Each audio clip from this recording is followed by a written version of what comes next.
Ever wondered how a quiet, polite kid from a sleepy Cambodian village became one of history's most notorious figures? Pol Pot. The name that sends chills down spines led a revolution that turned Cambodia into a nightmare. But before he was the architect of the Khmer Rouge, he was just Saloth Sar, a boy with royal connections, a mediocre student, and a knack for keeping secrets. Buckle up, because this story is wild, twisty, and downright haunting. Picture this.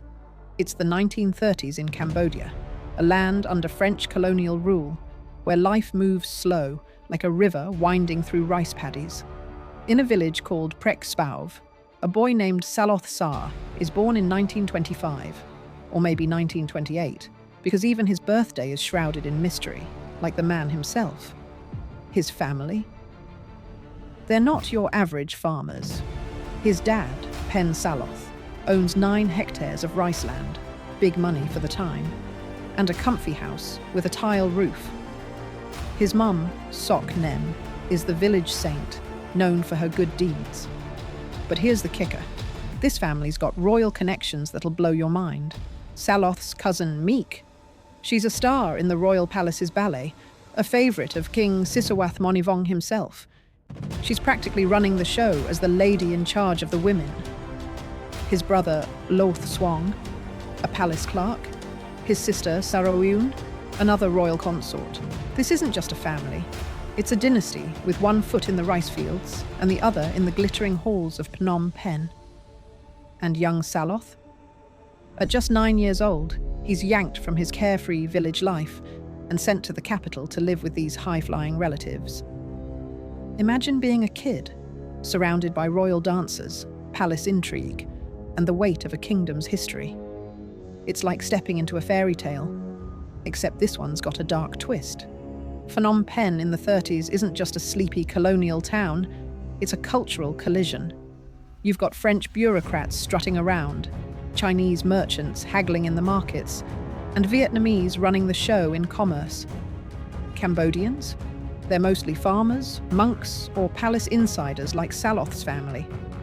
The city's a mix of Buddhist temples, French boulevards, and a museum stuffed with ancient Khmer treasures from the Angkorean Empire. Those massive temples, like Angkor Wat, are a big deal.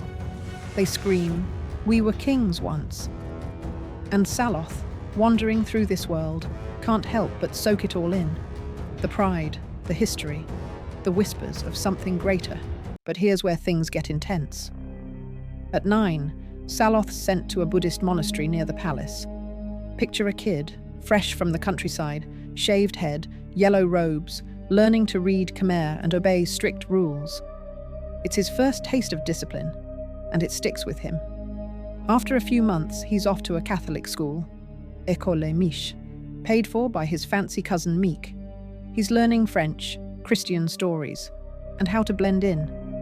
Classmates call him charming and polite. But here's the thing. Saloth's already a master at hiding who he really is. No fights, no drama, just a kid who thinks a lot but says very little. Sound like a future revolutionary? Not yet. Fast forward to the early 40s. Saloth's a teenager, sent to a fancy new school in Kompong Cham, the college Norodom Sihanouk. This place is elite. Only 20 boys from across Cambodia get in. They're studying French literature, math, even philosophy, and playing soccer like their lives depend on it. Saloth's not the star student. Mediocre grades, nothing special. But he's got friends, like Lon Non, whose brother will later become his enemy. And there's a teacher, Kavan Sifan, who's honest, loving, and helpful. Saloth looks up to him, maybe even sees a bit of himself in this guy. But the world outside is heating up. Cambodia's under French rule, but the 1940s are wild. The French are losing their grip. Japan's invading, Thailand's snatching Cambodian land, and in 1942, monks and nationalists stage a massive anti-French protest in Phnom Penh. Saloth might have heard about it, maybe even seen it. By 1945, Japan pulls a coup, boots the French, and declares Cambodia independent. Suddenly, The world's upside down. A guy named Son Ngoc Than becomes prime minister, and Cambodia's buzzing with dreams of freedom. Saloth's just a kid in school, but these ideas, they're planting seeds. By 1947, Saloth's back in Phnom Penh, studying carpentry at the École Technique. He's not chasing fancy diplomas like his brainy friends, guys like Ieng Sari, who'll become his right-hand man. Maybe he flunked the big exams, or maybe he just didn't care. But here's where it gets juicy. He meets Ieng Sari, a sharp, ambitious guy who's already into politics. They hit it off, and soon they're both caught up in the Democratic Party, a nationalist group pushing for a free Cambodia. The party's led by a rock star prince with French doctorates, and it's winning elections left and right. Saloth's not a leader, he's just helping out.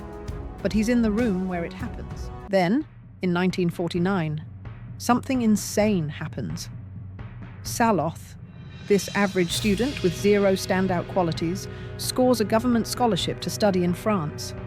How? Probably those Democratic Party connections. He's one of only 100 Cambodians sent to France, joining an elite crew headed for Paris. Picture it.